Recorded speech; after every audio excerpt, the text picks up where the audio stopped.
It's time now for your weekly fishing reports and real-time outdoor news from the South region. This is Fox Sports Outdoors South. Hey everyone, I'm really excited to have you along on this week's show. Why? Because right now I am standing right at the confluence of the borders of Alabama, Mississippi, and Tennessee at one of the most classic old bass fishing lakes in the entire southeastern part of the United States. Right out there is beautiful Lake Pickwick. Now, Pickwick has been one of the best bass fisheries across the entire southern half of the country for a lot of years. I've been coming to this lake off and on for about 25 years now myself. Great smallmouth bass population, great largemouth bass population, and several other species. On today's show, we're going to take the NITRO Z8 out on a tour of Lake Pickwick and get caught up on what's happening out on the lake. And I will give you a little tip that there are some changes happening over the last couple of years at Lake Pickwick. Roger Stegall, who's a lake guide here, has shared some of those changes with me, and we'll talk about the latest impact on the fishery that some of these changes are having. While we're doing that, you get to go on a tour of your local fishing lakes, rivers, and bays, your latest reports from our team of expert insider reporters. It's going to be a blast today. Glad you're along. Right now, we get the NITRO Z8 launched into Lake Pickwick, and you go back to the FSN studios for your weekend planner. The Salooner tables are forecasting fair game fish activity on Saturday. The best times will begin about an hour after midnight and again in the afternoon at 1:26. Expect sunrise to take place at 7:19 in the morning, with sunset happening at 7:17 p.m. And evenings this weekend will have very little moonlight. We'll be right back with all of the current fishing reports from around the area. And I'll return with professional angler Aaron Martins with some advice on whether or not barometric pressure affects the way fish feed. Back in a bit. Fox Sports Outdoors is brought to you by Exide AGM Marine Batteries. Starts like new, stays like new longer. By Gene LaRue and Bobby Garland Lures. With our baits, a good day of fishing is in the bag. By MotorGuide, trolling motors engineered for anglers.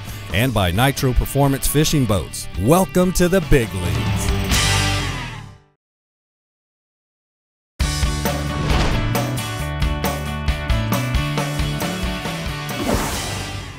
There's one on my crankbait. Decent bass. All right. A little flopper there. All right, welcome back everybody. You're on Fox Sports Outdoors, and we've made it to Lake Pickwick today, and this is the top summertime bait on Pickwick right here, if I can get it loose. That is a crankbait. That's a Strike King 6XD, a big deep one right there, and it cranked us up a bass to start with. There you go. We're gonna let him go back today, as always. All right, let's get you some information about Lake Pickwick. If you've never been here, it's actually the dammed up Tennessee River. It's a major traffic thoroughfare for commercial barges and a lot of big boats running up and down the middle of this entire chain of lakes. The chain actually starts on the far east side with Lake Guntersville, north of Birmingham, Alabama. Then running westward from there, you've got Wheeler, then Wilson, and then here at Pickwick. Pickwick is about 43,000 surface acres. It's about 54 miles long, somewhere around 400 miles of shoreline. The water here is pretty clear. It's about 3-foot visibility, got a little bit of a greenish brown tint to it, just really good bass fishing looking water. It's also got white bass, crappie, catfish, smallmouth bass, got lots of species to fish for. It's a great fishing lake. If you've never been here, it's well worth a trip. I'm going to give you some more information about some current happenings here on Pickwick that are affecting the fishery, but right now, let's get you started with some fishing reports. Let's go to the states of Mississippi, Alabama, and Georgia, freshwater. Here's Jimmy Jacobs, followed by Bob McNally with your saltwater report on those same states. Welcome to this week's freshwater fishing report for Alabama, Mississippi, and Georgia.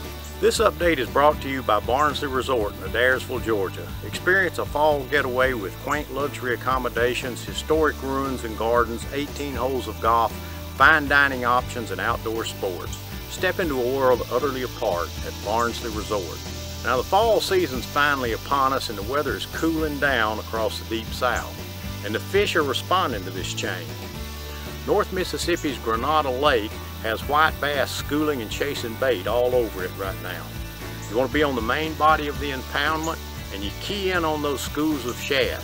And because of that, you want to throw small crankbaits or jigs in shad color patterns. Most of these fish are going to be 2 pounds or less, but remember the state record 5-pound 6-ounce white bass came from the spillway area of Granada Lake, so there are bigger fish present. You want to be out on those main lake points that have sandy bottoms. You can troll across them, but if you see fish breaking on the surface, go over and cast to them. On Weiss Lake on the Georgia-Alabama border, these cooler nights are really turning on the largemouths as they feed up in preparation for the winter. Now, these fish are not shy. They'll chase fast-moving baits like rattle traps or spinnerbaits. You want to target those stump fields in the old creek channels that go through the backwater sloughs. If you can bump your lure off of the wood cover, that's even better. Now the bite is continuing to be hot on the Alabama Coosa River reservoirs this week for spotted bass. Neely Henry is a good bet for this fishing. You want to be throwing topwater lures early in the morning for some explosive strikes. Target the wood or rock cover around any of the creek mouths running into that lake. This part of the show is brought to you by Egret Baits, makers of the new Voodoo Mullet. The Voodoo Mullet has a serrated body, wiggling action that fish just can't resist. And it comes in 2 sizes to match the hatch wherever you're fishing. So try a Voodoo Mullet and let the fish do the rest. You can tell fall is almost here because the mullet run is in high gear along the Georgia coast. All along the coast from Savannah to Brunswick, mullet are running all sizes. There are big fish moving along the coast. There's lots of finger mullet moving along the rivers and bayous and sounds. There's also in the surf, and that turns on all kinds of fish. Head toward them, watch for birds, and cast lures and even live baits into them, and you'll do real well on a wide variety of fish. Over in Mississippi, I was talking to Will Strahan, and he was out at the Nikita oil rig, and the yellowfin tuna were just everywhere. These are big fish. They're a way offshore oil rig, but the water was just beautiful blue. He said he's never seen water that was that beautiful. And these are big tuna. They're chunking to catch them, and these fish are running 50 to 100 pounds. It's a long run. You got to have your act together to go that far offshore, but there are plenty of yellowfins there, and there's also dolphin and some blackfin tuna. My son Eric tells me that in Biloxi Bay, white trout and ground mullet fishing has really been great for families. They're all around the marked state of Mississippi reefs, and fishing live shrimp on the bottom. You can catch plenty of fish for a nice family fish fry, and that's going on right now. Over in Alabama, cooling weather has really turned on the fishing there too. Shrimp are moving down the bay, and that's drawing all kinds of fish. There's lots of good speckled trout action early and late in the day. Again, in the lower bay region over around Dolphin Island and around Fort Morgan. And along Dixie Bar has been very good for bull redfish. There's still triple tail on the bay, so don't forget to look for them when you're running by channel markers and crab traps. Well, that's it from the coastal south. And remember, when you're on the water, please take a youngster fishing with you.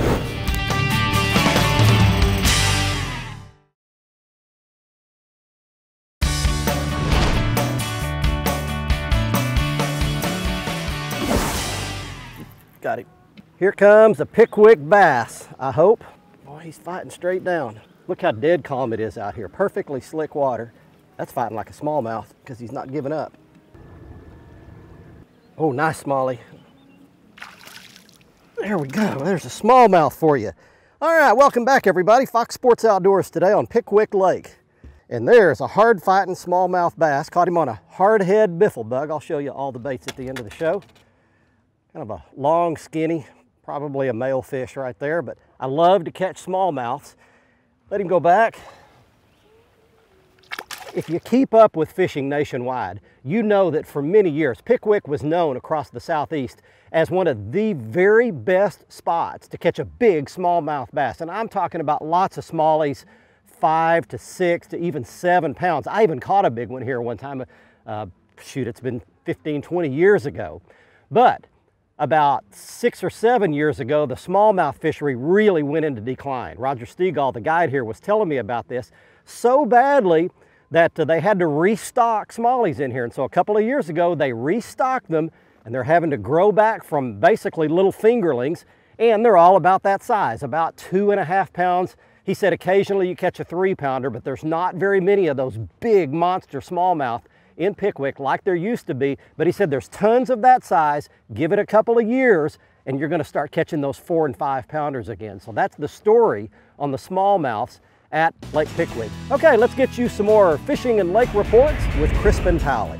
When considering a destination for your next family getaway or outdoor adventure, I would urge you to consider beautiful Benton County, Tennessee. Nestled along the banks of Kentucky Lake in West Tennessee, historic Benton County offers all the amenities that an outdoor enthusiast could ask for, served up with a heaping portion of southern charm. Visit this sportsman's paradise and experience why so many of us are proud to call it home. Hey gang, welcome to this week's installment of the Tennessee and Kentucky Fishing Report. You know, the greatest news that I have for you right now is that I'm wearing a jacket. This influx of cool weather has brought cool days and even cooler nights, which has had just tremendous effect on the surface temperature of the water, and that's what determines what those fish are doing this time of year. The cooler water, when you couple it especially with this submergent vegetation, be it shoreline grass or just shallow main lake grass, you've got cool water, you've got a lot of oxygen, and you've got plenty of cover. That is the recipe for bait fish, and bait fish is the recipe for predator fish, be it your bass, crappie, your panfish, and even your catfish will get around this shallow grass. I would tell you right now that if you're bass fishing, a topwater bait, a spinner bait type, blade bait, or a soft plastic that you can fish through, over, and around the grass are going to be hands down the way to go. Anything in a shad pattern, a bait fish color, nickajack, Chickamauga, Pickwick, on the Tennessee River in Tennessee are exceptional right now, but I'm still going to say hands down the crown jewel is right here, Kentucky Lake, specifically the Camden, New Johnsonville area. It's shallow, it's flat, there's a lot of grass, and it's got the biggest bass arguably on the Tennessee River. As far as Kentucky goes, let's talk about Dale Hollow, which is really Tennessee and Kentucky. The cooler it gets, the better it's going to get. The same is true for Lake Cumberland. These little cool snaps just really just jumpstart the food chain. Taylorsville, once again, is a regional secret, maybe a sleeper, so to speak. So, guys, we've got a lot of really good fishing going on in the region right now. It's probably going to warm back up, but let's take advantage of this opportunity while we've got it. Guys, we'd love to see you on the water in Tennessee, Kentucky. Be safe and God bless. There's one. Largemouth. All right. Well, we got a little something working in here anyway. We're going to take a quick break. Before we do, I want to mention something. That's that a lot is controlled up and down this entire river system along the Tennessee River by current.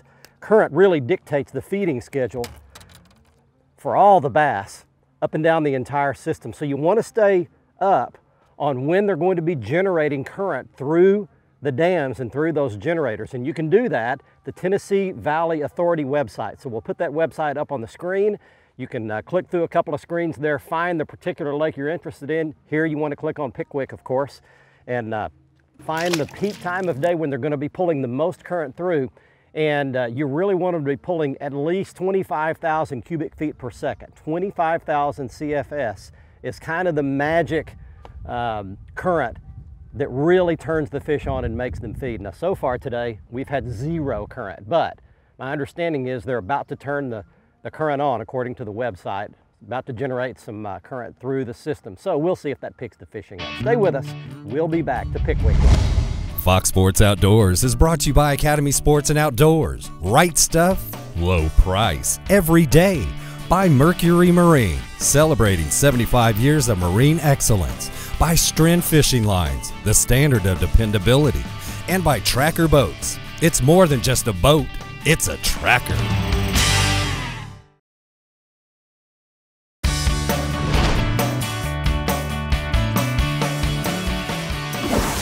There's one. Feels like a good one. Be a big Pickwick bass right here. Man, he's got his head straight down. Oh, good bass. Look at that. Don't jump. I said don't jump. Don't jump.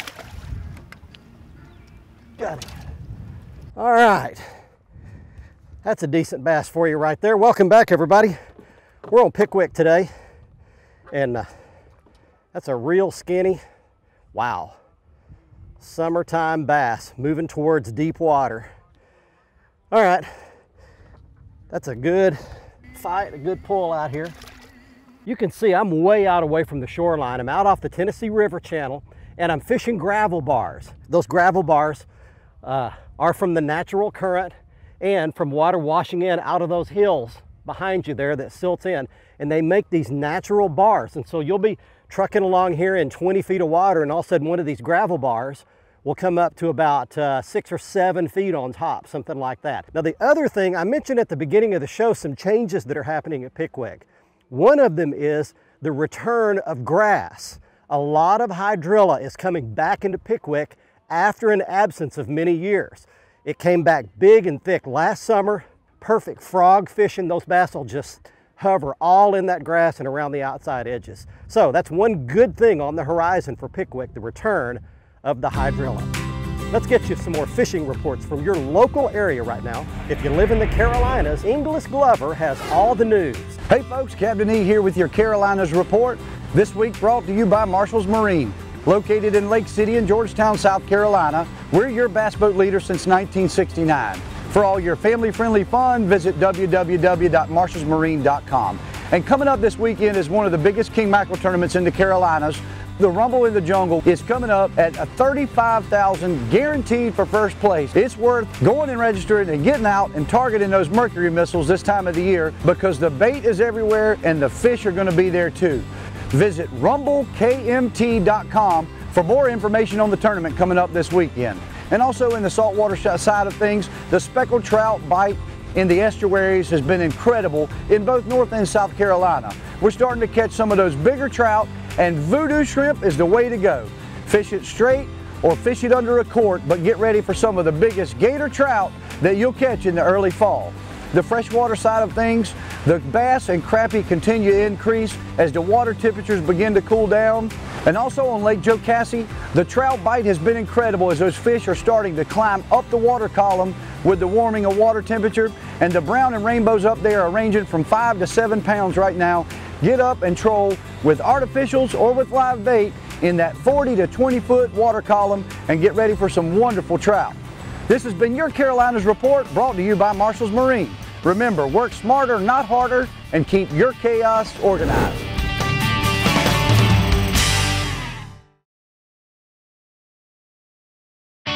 Fox Sports Outdoors is brought to you by Costa Sunglasses. See what's out there. By Luz, setting a new standard in fishing performance. Feel the difference.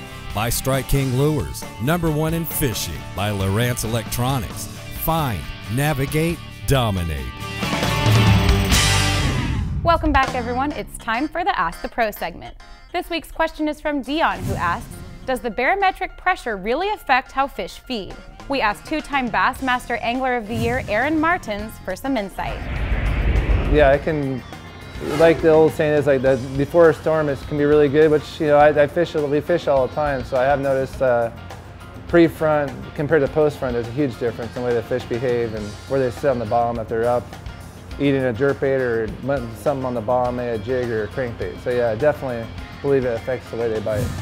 Thank you, Aaron. If you have a question for one of the anglers, visit our website, follow the Ask the Pro link on the right side of the page, and let us know. Now let's see which viewer wins the Costa Catch of the Week. This week's winner in the Costa Catch of the Week contest and the winner of free Costa sunglasses is Philip Ramsey of Elizabethton, Tennessee, showing off a 28-inch brown trout he caught out of the South Holston River on the Tennessee, North Carolina, Virginia border. If you'd like to enter the contest, just go to the front page of our website at foxsportsoutdoors.com. Right-hand side of the front page is the Costa Catch of the Week area. Click in that box, follow the instructions, and if we select yours, you'll win your choice of any new pair of Costa sunglasses. If you'd like to see all the Costas, go back to the front page of our website, click on the Costa logo, and it's there that you can see all of the Costa frame and lens styles, like the frame style that I was wearing on this week's episode called Brine. Next up on the Academy Sports and Outdoors Right Stuff feature, it's the right gear to catch bass here at Lake Pickwick, and you can get by with only 2 types of baits for bass in the warm weather months on this lake. Beginning on the right-hand side of the screen with a crankbait. That is the Strike King 6XD crankbait. It's a really deep diving crankbait. I love that color. It's a brim color, and I saw hundreds of brim just about that color swimming around the shorelines. Then on the left-hand side of your screen, that's the Gene LaRue Biffle Bug rigged on what we call a hard head. It's a football-shaped head with a swivel hook on the back of it. You rig it up so that that body of the Biffle Bug can swivel back and forth behind that head. Now to fish that crankbait, the rod you choose is really important. The one that I love for this application is the Lew's David Fritz Speed Stick Cranking Series rod. It's a 7-foot rod. It's got lots of give in the top half of the rod so that not only can you feel every move and every rock that the crankbait hits, but when you hook a fish, it will give rather than rip the hooks loose from the fish's mouth. Now, as far as the reel, this is the Lew's BB1 Pro series. Makes super long casts with the crankbait and the hardhead biffle bug. And we had it spooled up with fairly light line for this application. The water's pretty clear, so we use Stren Original 12-pound test. Newton's first law of physics says that an object at rest tends to stay at rest and an object in motion tends to stay in motion. The most difficult part of any change in your life is the decision to begin it. But the good news is, once you make that change, once you get started, you've got momentum on your side. It's like a long train. It's very difficult to get that thing started, but once a train gets going, it's very difficult to get that thing stopped. So, if you decide to make a positive change in your life, like stopping smoking, reconnecting a difficult relationship, losing some weight, or beginning to go to church, once you make that initial first step, it's all downhill after that. Momentum is on your side. Hey, I hope you enjoyed our trip today to beautiful Pickwick Lake, located on the Tennessee-Alabama Mississippi border. It is a fantastic lake. It actually didn't show very well today. We actually got run off the lake by some pretty intense thunderstorms and a lot of rain. We didn't get our full day's fishing in. We did manage to show you a few fish and give you some critical information about the lake should you decide to come here. Now, if you do, you'll need to book a guide trip, at least for that first day, to familiarize yourself with the patterns, what's going on the lake. It's a large lake, a lot of water to fish.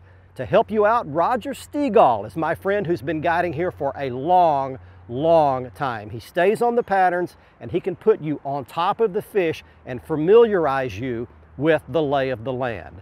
Hope you enjoyed our trip to Pickwick Lake today. Don't forget, join us for next week's episode. We'll be on Thursday at 6 p.m. and Sunday at 8 a.m. And don't forget to check out our Facebook page and click the like button there to get lots of fishing news, photos and video, but more importantly is you need to follow us on Twitter. We put most of our good stuff, most of the great fishing information goes up instantly on our Twitter feed. You can follow us at the address you see on your screen and be sure to click the follow button. From Pickwick Lake until next week, I'm Barry Stokes saying be safe, have fun. Bye-bye, y'all.